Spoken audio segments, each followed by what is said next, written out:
Hey, what's up, YouTube fam? It's your boy Camo coming back with another reaction video for you. Today, we got Andrew Schulz Best Barbecue by Race.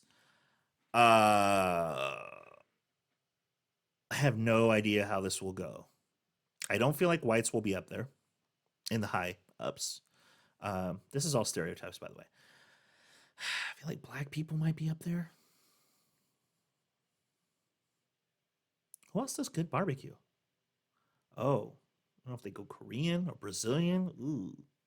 All right. Now I'm in. All right, let's go. Andrew Schulz, thank you for suggesting this video. And not Andrew didn't suggest this video, but someone suggested this video, so thank you for that. If you guys could please like this video, subscribe to the channel. Let's check it out. What's the good barbecue out here? Guys, all at once. Okay, hold on. We'll go by race.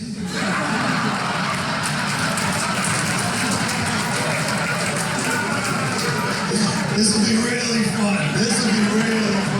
Okay, blacks. Blacks, you know what's fucked up? No, black people, you're real sensitive about the word black, man. Out here calling us mayonnaise every day, we can't even say black. Okay, so which barbecue spot's the best? I'm not gonna say black. Say what? Fine, Manila's. Which one?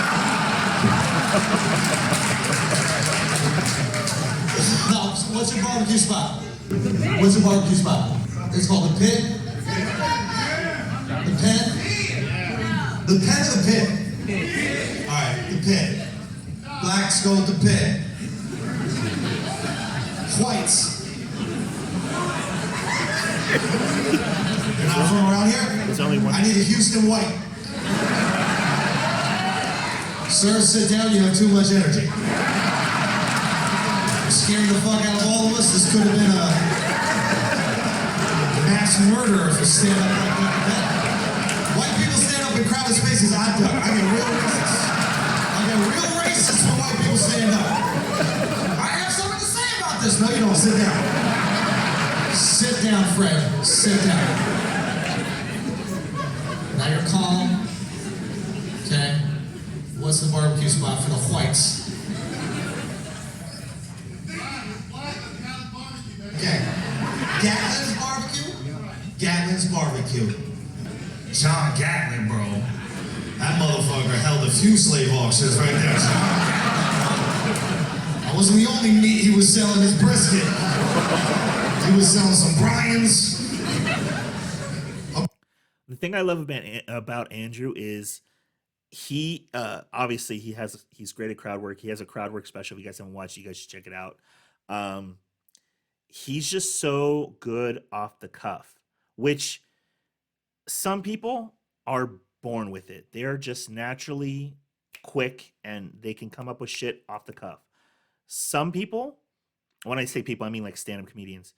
Some comedians, it takes years of being in the trenches and like having the most fucked up shit said at you or throwing you off when you're on stage that you build like a reaction to it. You build a reflex to it rather, where you can be good at it, but it doesn't necessarily mean that you like to do it.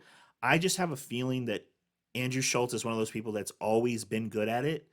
And I feel like maybe that's why he leans into it more, which as a viewer, as a spectator, I love it because here's an example. Like I went to see Joe Coy perform live like 2 or 3 years ago. And I think it was near the end of a long like stretch for him. So, cause we were like a late night show. I think we were a last minute edition maybe. And so he went up and he did like, he had a couple people open before him, but he did like 45 minutes or an hour and he crushed. He had me dying so hard. But that being said, let's say he did an hour. In the hour that he performed, he probably only did 15 minutes of actual material.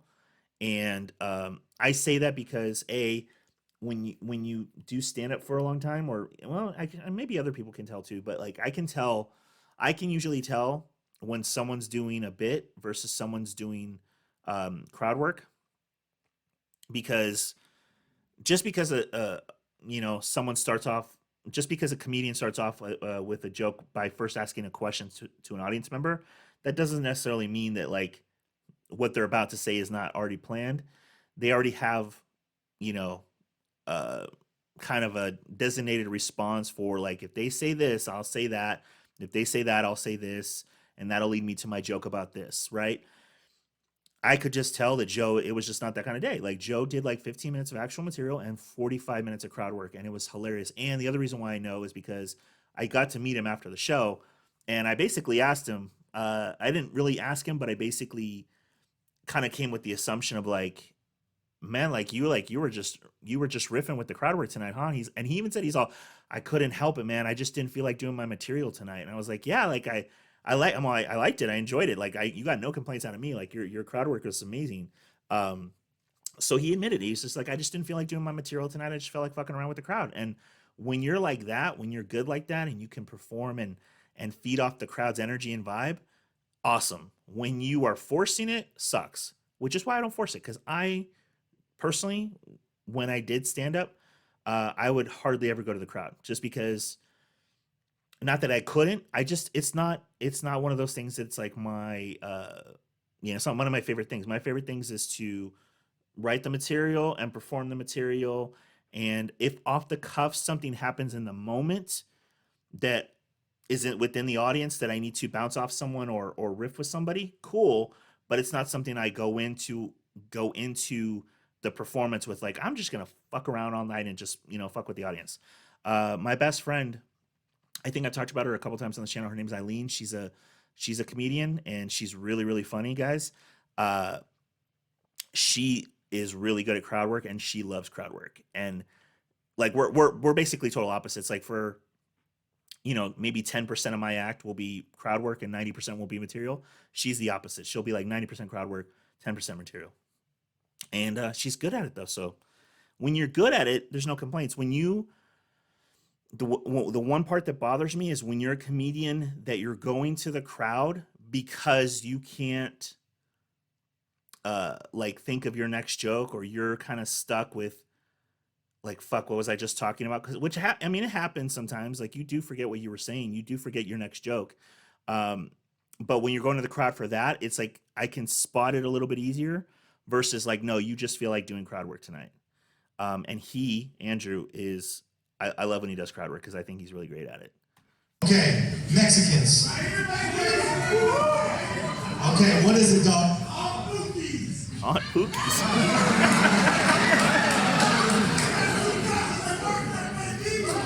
You said Pookie's? Pookie's barbecue? Hold on. Blacks, do you have anything to say about this?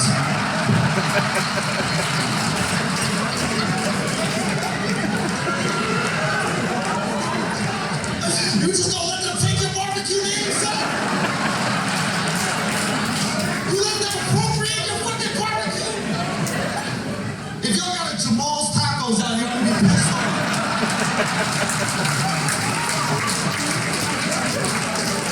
Kendrick's Quesadillas, come on now.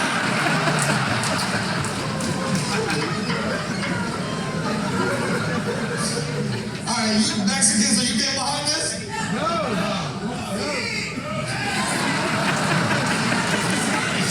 Oh, fake ass Mexican, that dude wasn't Mexican. See,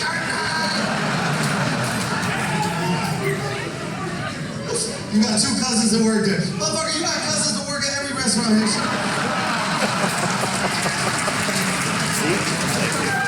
Did you forget you're Mexican, bro? You know how many hairless boys work out here, bro?